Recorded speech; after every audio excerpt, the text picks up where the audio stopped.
کچھ لوگ کہتے ہیں کہ اللہ ایک ہے، رسول ایک ہے، تو یہ 4 الگ الگ مسلک کیوں ہو گئے؟ ان کو ہم کیسے سمجھائیں؟ برائے کرم عوام کو بھی سمجھ میں آ جائے ایسی بات کر دیں۔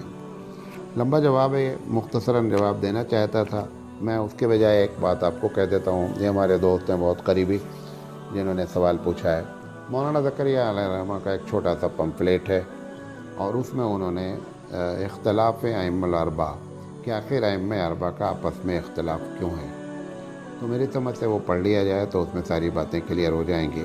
اور دوسری بات، ابھی میں نے جواب دیا کہ چاروں امام جب کوئی بات کو فرض کہتے ہیں تو ان کے پاس صحیح حدیث موجود ہوتی ہے، لہذا آپ اطمینان رکھ کے ٹینشن نہیں لیں۔ جب کسی کو حرام کہتے ہیں تو ان کے پاس صحیح حدیث موجود ہوتی ہے، لہذا آپ ٹینشن نہیں لیں۔ اب جو اختلافات ہیں وہ 96%، 97% ان چیزوں میں ہیں جن کا تعلق فضائل سے ہے، جن کا تعلق مستحبات سے ہے، جن کا تعلق زیادہ زیادہ سنت سے، اس میں اختلاف ہے۔ اس میں کر لینے یا نہ کر لینے سے مسئلے کے ناجائز اور غیر جائز ہونے کی بات نہیں اٹھتی۔ صرف کیا ہوتا ہے کہ کس کے نزدیک کون سی بات زیادہ قابل توجہ ہے، زیادہ ترجیحات کے لائق ہے، وہ اس سلسلے میں ان حدیثوں کی بنیاد پر اختلاف ہو جاتا ہے۔ ایک مثال دے دیتا ہوں۔ اللہ کے رسول صلی اللہ علیہ وسلم نے فرمایا، ایک مرتبہ جنگ سے واپس آئے اور غالباً بنو نذیر سے نے شرکانی کی تھی۔ اللہ کے رسول صلی اللہ علیہ وسلم کو جبریل نے کہا کہ اس وقت جو ہے یہودیوں کے قبیلے سے نپٹ لیا جائے، تو ان کو کہہ دو کہ ہتھیار نہ اتاریں اور ان سے بھی نپٹ لیں۔ اللہ کے رسول صلی اللہ علیہ وسلم نے فوراً صحابہ سے کہا کہ اب لوگ تھک کر آئے تھے تو لوگ اپنے اپنے گھروں میں جاتے، فریش ہوتے، نہاتے وہاتے۔ اللہ کے رسول صلی اللہ علیہ وسلم نے کہا لوگوں رکو، اور روک کر کے آپ نے فرمایا کہ دیکھو فوراً نکلو، اور بنو قریظہ کے قبیلے تک پہنچنے تک کوئی آدمی بھی جو ہے نا نہیں رکے، سیدھے جائے اور جلدی سے جلدی پہنچے، اور نماز جا کر کے آپ لوگ وہاں پڑھیں، عصر کی نماز۔ وہ فوراً صحابہ کی ٹیم نکلی۔ کچھ لوگوں کو محسوس ہوا کہ یار وہاں جاتے جاتے نماز چھوٹ جائے گی، تو ایسا کرتے ہیں کہ نماز بیچ میں پڑھ لیتے ہیں، سفر جاری رکھتے ہیں۔ کچھ لوگوں نے کہا کہ نماز ہم چھوڑ دیں گے، لیکن نماز چھوٹ جائے لیکن ہم جا کر پڑھیں گے کہاں؟ قبیلے میں، اسی محلے میں۔ کچھ لوگوں نے نماز چھوڑ دی، کچھ لوگوں نے جا کر کے وہاں نماز، کچھ لوگوں نے راستے میں پڑھ لی۔ وہاں جب پہنچے تو نماز کا وقت چلا گیا، نماز قضا ہو گئی۔ اب جو ایک دوسرے کو کہنے لگا کہ تم نے غلطی کیا کہ تم نے نماز وہاں کیوں پڑھی، جب حضور نے کہا تھا یہاں آ کر کے پڑھو تو تم کو یہیں پڑھنا تھا، بھلے نماز تمہاری چھوٹ جاتی۔ بہرحال اللہ کے رسول موجود تھے، لوگوں نے جا کر کے سوال کر لیا۔ اللہ کے رسول صلی اللہ علیہ وسلم نے فرمایا کہ دیکھو جس نے نماز پڑھی اور سفر کو جاری رکھا، اس نے میرے مقصد کو سمجھا۔ میں یہ نہیں کہنا چاہتا تھا کہ نماز چھوڑو ہر حال میں اور وہاں جا کے پڑھو، یہ میں نہیں۔ اور جس نے جا کر کے وہاں نماز پڑھی اور نماز قضا ہو گئی، اس نے میری ظاہری بات پر عمل کر لیا، وہ بھی گنہگار نہیں ہے۔ تو پتہ چلا ایک ہی حدیث سے 2 معنی نکالا گیا کہ نہیں نکالا گیا۔ اس کی وجہ سے ائمہ میں اختلاف ہوتا ہے۔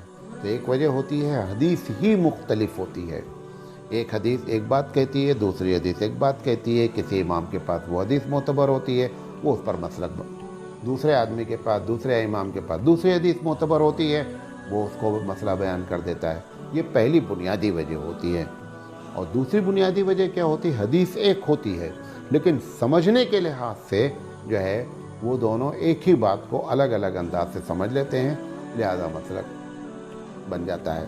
جیسے ایک مثال دیتا ہوں اور تاکہ بات سمجھ میں آ جائے۔ میں کلاس لے رہا ہوں، آپ لوگ بیٹھے ہوئے ہیں، میں ناراض ہو گیا، میں نے کہا کہ سب لوگ کلاس سے نکل جاؤ، گیٹ آؤٹ، ہٹو، چلو سب لوگ۔ کچھ بچے اٹھے چلے گئے، کچھ بچے باہر اندر کلاس میں بیٹھے رہے۔ پرنسپل صاحب آئے، راؤنڈ پہ دیکھا کہ کلاس کے باہر 5 بچے کھڑے ہیں۔ کہا بھائی کیوں کھڑے ہو؟ کہا سر نے کہا نکل جاؤ۔ نکلا، اندر آئے تو دیکھا 5 بیٹھے ہوئے ہیں۔ کہا بھائی تم کیوں بیٹھے ہوئے ہو؟ کہا سر غصہ تھے، یہ تھوڑا مقصد تھا کہ ہم لوگ نکل جائیں۔ اب اس ایک ہی بات کو ایک نے سمجھا کہ سر ناراض تھے، نکلنا ضروری نہیں تھا۔ میں نے ان کو بھی کچھ نہیں ڈانٹا جو بیٹھے رہ گئے۔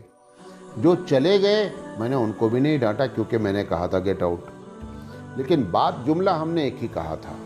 سب سے کہا تھا نکل جاؤ، ایک نے ایک معنی سمجھا، ایک نے ایک معنی سمجھا، تو کبھی کبھی ایسا ہوتا ہے کہ جملہ ایک بولا جاتا ہے، حدیث ایک ہوتی ہے، لیکن سمجھنے میں کیا ہوتا ہے؟ اختلاف ہوتا ہے۔ اس بنیاد پر ائمہ اربعہ کا اختلاف ہے۔ لیکن ایک بات اور بھی کہتا چلوں، جب فرائض میں اختلاف ہو جائے اور حرام کے مسئلے میں، تو پھر کافی مسئلہ سنجیدہ ہو جاتا ہے، اور پھر اس میں جو ہے وہ پھر یہ ساری میں نے جتنی دلیلیں دی ہیں وہ پھر دلیل نہیں چلتی ہے۔ اس وقت جو ہے وہ غور فکر کرنا چاہیے کہ معاملے کی تہ تک پہنچنا چاہیے۔ بہتر یہ بڑے بڑے علماء کو بٹھا کر کے کسی مسئلے کو حل کرنا چاہیے کہ فرائض کے مسئلے میں اختلاف نہیں ہونا چاہیے۔ حالانکہ اس کو مسئلے کو بھی حل کیا جا سکتا ہے، حل لوگ کرنا چاہیں تو۔ اگر جب کبھی ایک حل پیش کر دے رہا ہوں آپ لوگوں کے سامنے کہ اگر کبھی ایسا ہو جائے، آپ کو محسوس ہو کہ ایک فرض کے مسئلے میں اختلاف ہو رہا ہے، ایک آدمی کہہ رہا ہے یہ فرض ہے، دوسرا کہہ رہا نہیں فرض نہیں ہے، تو یہ دیکھ لیا جائے کہ یہ چاروں ائمہ میں سے اکثریت کس کی طرف ہے، اقلیت اکثریت کے ساتھ مل جائے اور مسئلے کو حل کر لے۔ یہ سمجھے بات؟ 3 امام ایک بات کہہ رہا ہے، ایک امام ایک بات کہہ رہا ہے، یہ کہہ رہا ہے کہ یہ فرض ہے، 3 امام کہہ رہا ہے فرض نہیں ہے، تو یہ جو فرض کہہ رہا ہے یہ بھی اٹھ کر کسی کے ساتھ شامل ہو جائے، چوتھے والے کے ساتھ شامل ہو جائے، اور فرض اور حرام کے مسئلے کو امت میں اکٹھا کر کے مسئلے کو حل کر لینا چاہیے، تاکہ ہم دوسروں کے سامنے یہ جملہ بولنے کے مستحق ہو جائیں کہ ہمارے یہاں فرائض میں اور حرام میں اختلاف نہیں ہے، اور فضائل میں اختلاف وہ ہوتا رہتا ہے، کوئی بڑی بات نہیں ہے۔